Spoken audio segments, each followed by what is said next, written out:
आणि माझ्यासारखं एखादं सामान्य कुटुंबातलं पोरग पुढे येते आणि सूर्य सुद्धा त्यांच्या परवानगीशिवाय मावळत नाही असं त्यांचं म्हणणं होतं. त्या बारामतीवाल्याच्या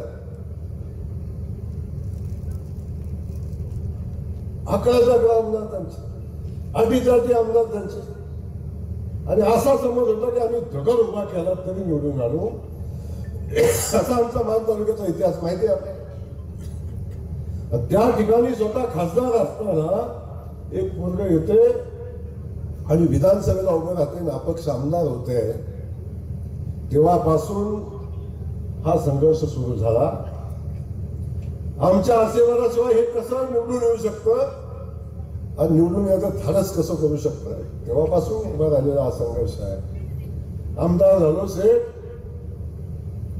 अंगावरचा गुलाल पण निघाला नव्हता.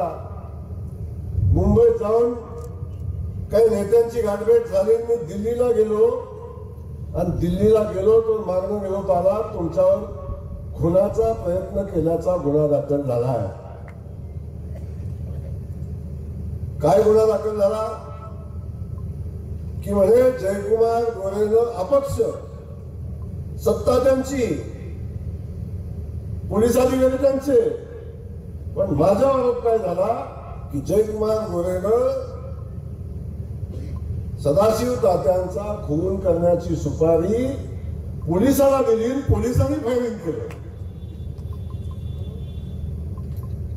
म्हणजे जे पाकिस्तानात पण कधी घडणार नाही ते इथं घडलं असं सांगितलं.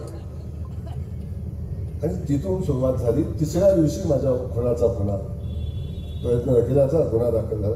तेव्हापासून संघर्ष आहे.